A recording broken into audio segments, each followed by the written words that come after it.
Nurse Lou, we have something else we'd like to ask you. Yes?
That's the record of Mary Marst's morphine usage. Take a look at the line of continuous usage during the last entry. I'd be surprised if that's not our cause of death right there.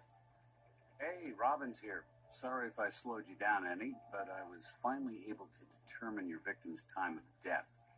You're looking at somewhere around 11 p.m. last night. Why don't you meet me in the morgue when you're ready? We can go over the rest of the autopsy results.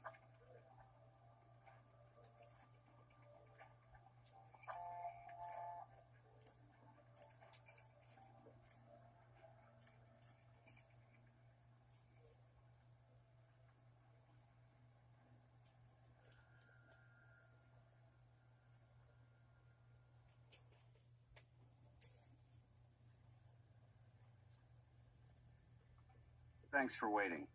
Ms. Marst's previous injuries, which resulted in extensive hypertrophic scarring, made my job a lot more challenging than I'd expected. I'm sorry if I've slowed you down any. What's the cause of death? Just because something walks like a duck and quacks like a duck doesn't mean we shouldn't assume it's a duck. The massive amounts of morphine found in the victim's system would lead one to expect death by overdose-related causes.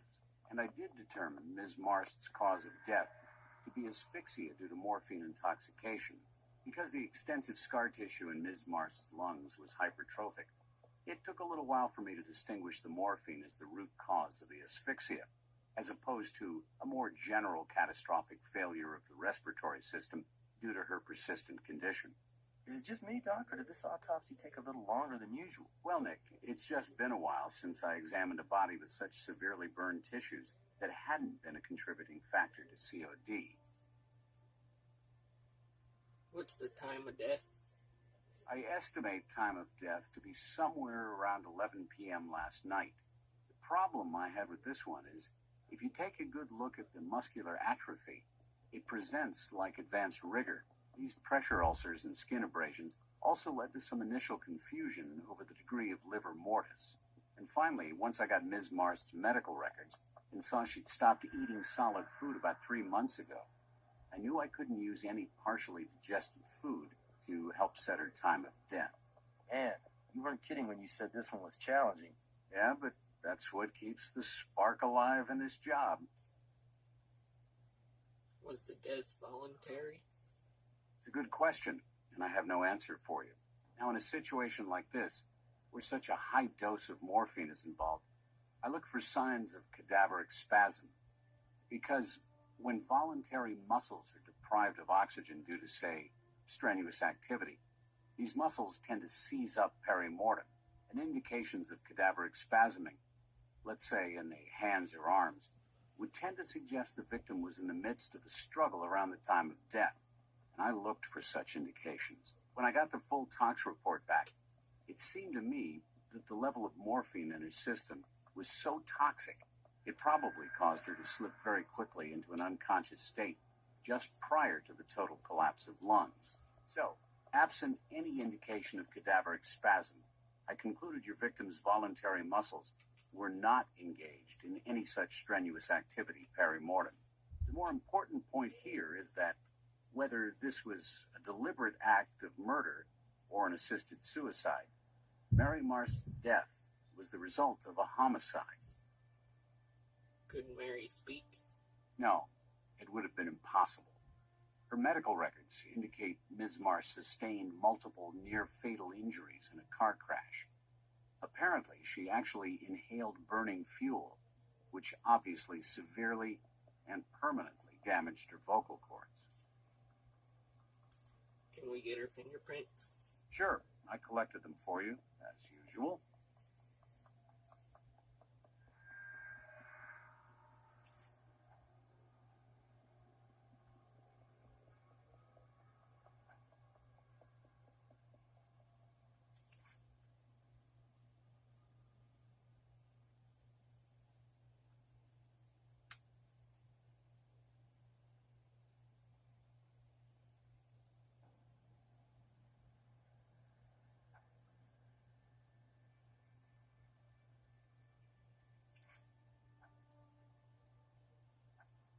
Hello.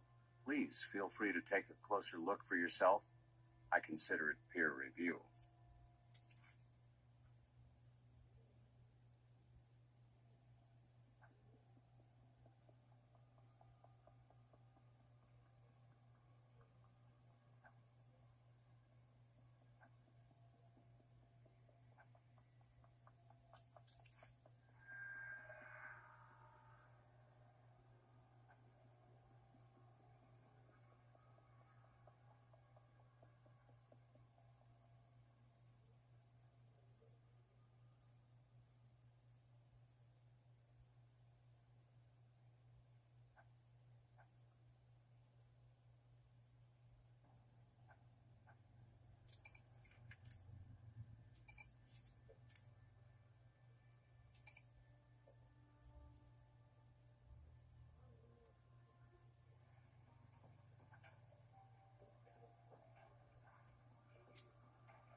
Anything I can do, feel free to take a closer look at the body yourself.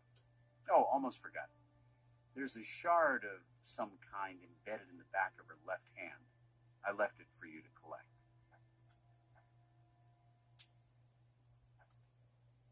Scar tissue here is extensive, as well as hypertrophic.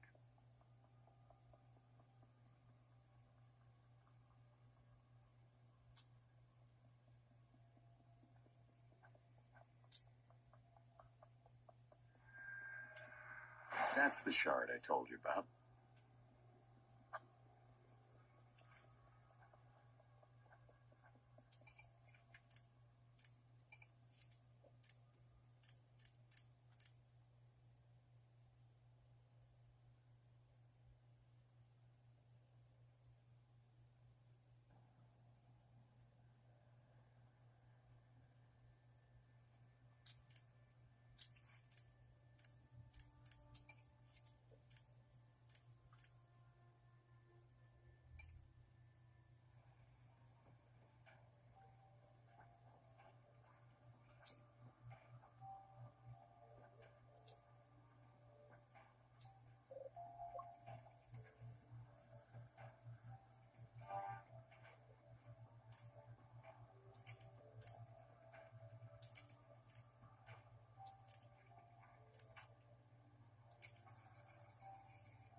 That's almost 100% bronze.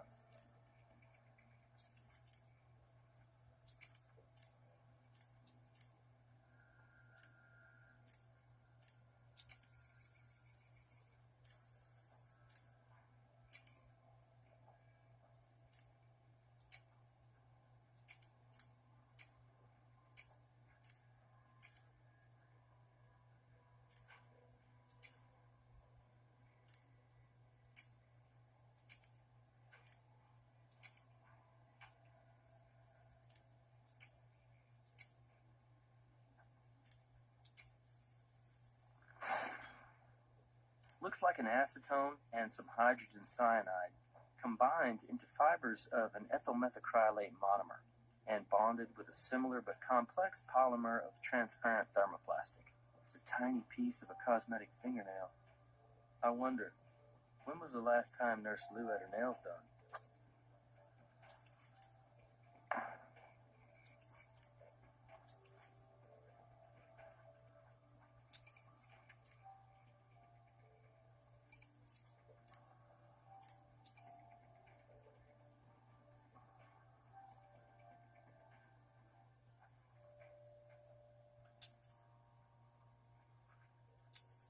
What evidence do you have?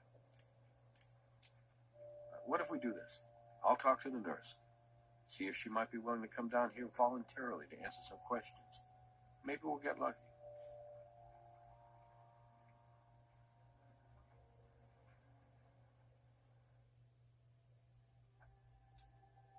Nurse Lou, we appreciate you coming down here voluntarily to answer some questions. You're welcome. I don't think there's any more I can tell you, but I'd like to help you if I can. Are those your real nails? These? Yes, they are.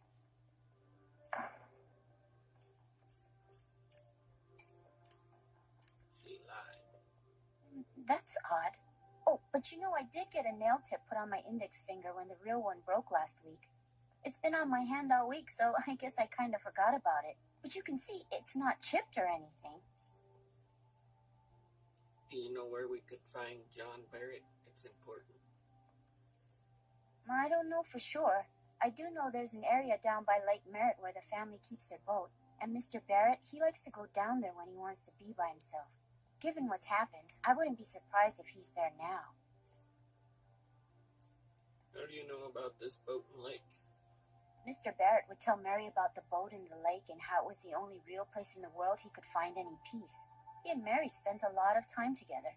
He would sit there beside her and carry on a conversation as if she were talking right back to him. I wasn't eavesdropping, I just couldn't help but overhear their talks. Or his talking, that is. What is your relationship with John Barrett? Mr. Barrett is my employer. He pays me to provide home care for his sister. What is your opinion on Jane Barrett? Honestly, I can't say I really know Miss Barrett. When she came to visit, she would seem uncomfortable. But seeing someone you love in the condition Miss Marsh was in, well, it's very, very difficult. So I tried not to take anything personally. Thank you, nurse. We may call you in if more questions come up. I understand.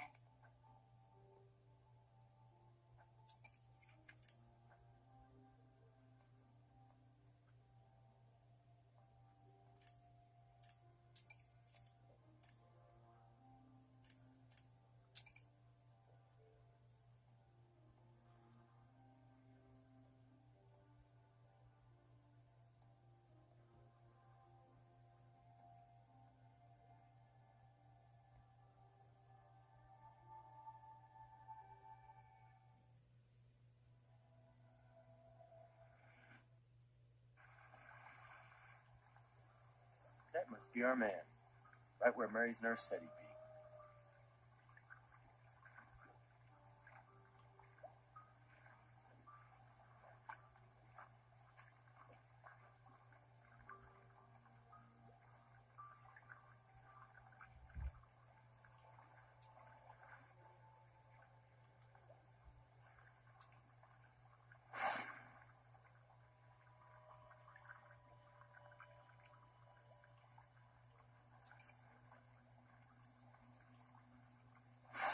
Well, no one will ever accuse you of not being thorough.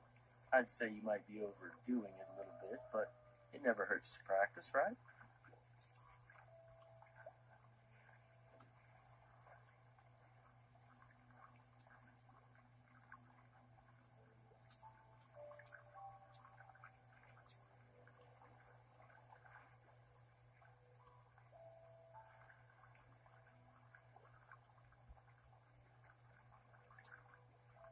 Yeah, that's a nice boat, but it's not why we're here. Let's stay focused.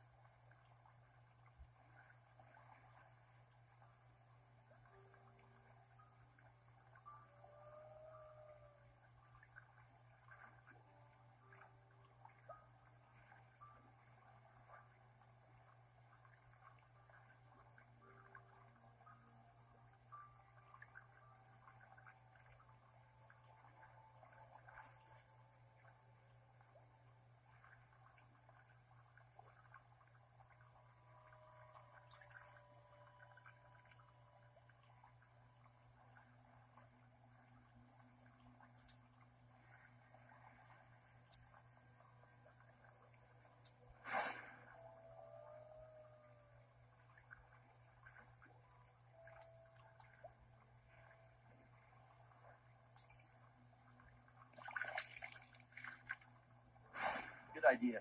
We can use the microscope to compare the mold against any prints we find.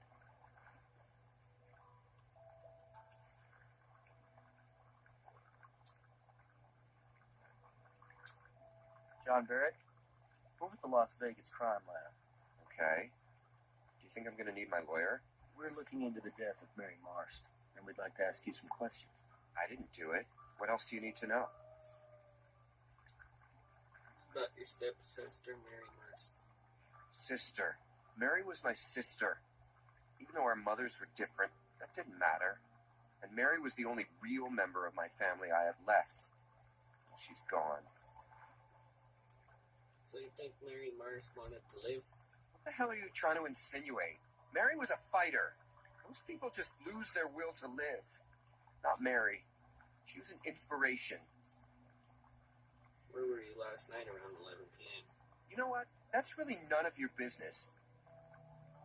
What's your opinion of Nurse Luke? My opinion? I think you're wasting your time. And mine. My sister's gone, and your investigation isn't going to change that. What's your opinion of your sister, Jane? I'm gonna let you in on a little family secret. We have a real problem with authority unless we're invested in it.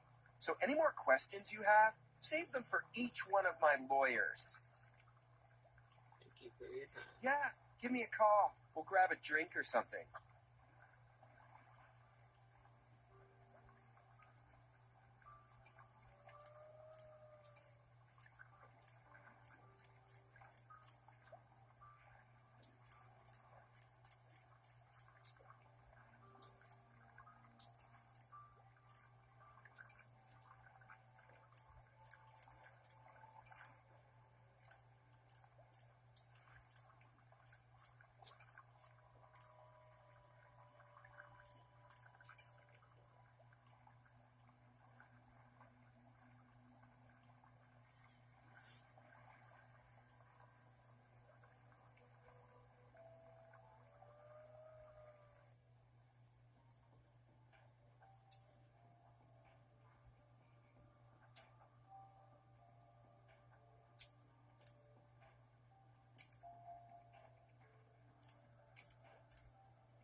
Size and the tread patterns match. Our suspect was wearing these shoes. We need to talk to brass.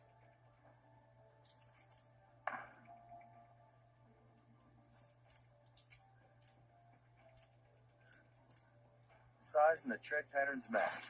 Our suspect was wearing these shoes. We need to talk to brass.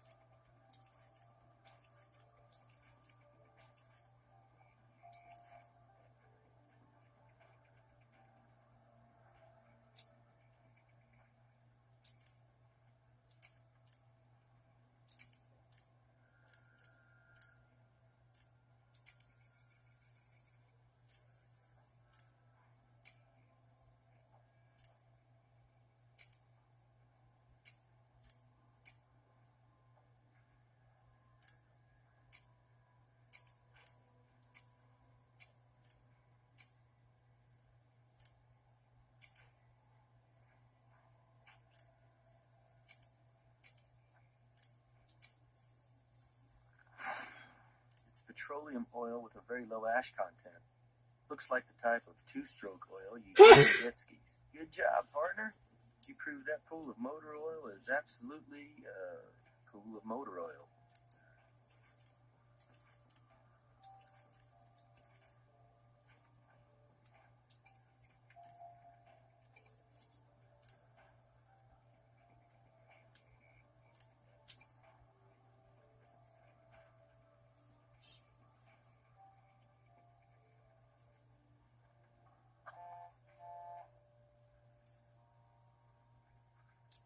What do you got in the way of evidence? This is good. We can get a warrant to search the kid's room with this. Problem we have now is it's Sunday, which means the judge is indisposed on one of several possible golf courses. I'll have to chase him down to get the warrant to search John Barrett's room. Why don't you head back to the lab? I'll call you when I have it.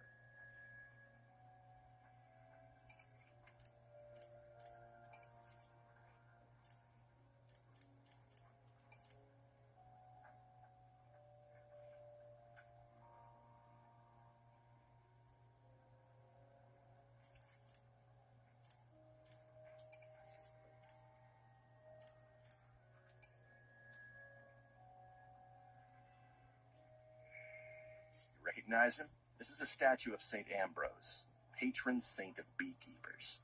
The statue belongs to Beatrice Salazar. At least it belonged to her back in 1982. That dried blood there belonged to her husband, Miami drug lord Humberto Salazar. The theory goes Humberto Salazar fell in love with a beautiful teenage prostitute he plucked off the streets of Mexico City. She got the house, the car, and the drug empire. He got St. Ambrose to the head.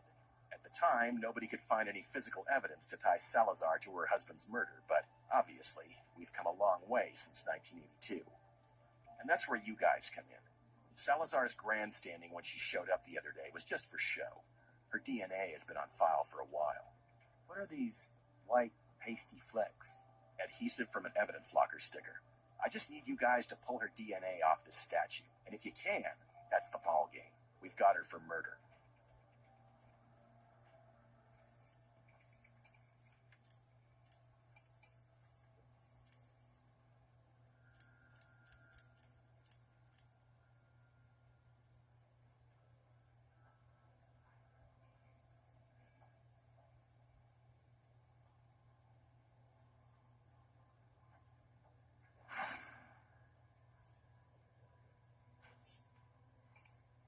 Nothing to collect here.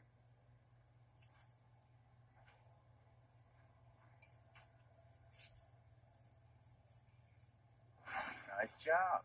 Now let's run the sample.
heck's going on? I'm not sure. Somehow, proteins got denatured, cooked. They're useless. Son of a bitch. What the hell happened? It doesn't make any sense. The concentration of sodium lauryl sulfate is way too high. But I was standing right there beside you. I saw you prepare the sample correctly. Damn it, I can't believe this. I'm taking this statue back into my custody, and I'm going to make a formal request to the deputy director and to your sheriff that an investigation be immediately conducted into the CSI's possible malfeasance. Mr. Stokes, I would suggest you take this matter into your own hands before it brings down this entire lab. Tell me something. Are you just incompetent, or did you just deliberately destroy potential evidence? I know this sounds crazy, but I think Agent Hornby set us up. I think he deliberately set us up so that we would consume that potential DNA sample in analysis. And he wanted us to take the fall for it. Catherine, we got to get our hands back on that statue. We need to analyze whatever traces on it. We have to figure out what the hell's going on with Huntley. Huntley just left the building, and he took the statue with him. I'll notify the FBI field office. See if they can help us. I think Nick is right. And I'll do everything in my power to get that statue back here and have you retest it. But until we can get this thing totally resolved, I think it's best for the credibility of the lab if I keep you off any cases pertaining to Beatrice Salazar. I understand you have another case you're handling right now. I recommend that you keep working on it. It's not my fault, is it? So, walk me through this again. Okay. We used a moderate concentration of sodium lauryl sulfate to lyse the cell walls. Okay. Cell walls open up, allowing us to extract the genetic material inside and prepare it for DNA analysis. Exactly. Except this time, for some reason, there was a much higher concentration of SLS than we normally use. So when the sample was hydrated in preparation for our DNA analysis, the water and the high concentration of SLS produced a chemical reaction that gave off enough heat to raise the temperature of the water way above 80 degrees Celsius. Which would have denatured the protein and destroyed the viability of the sample. Right, see you on the next episode.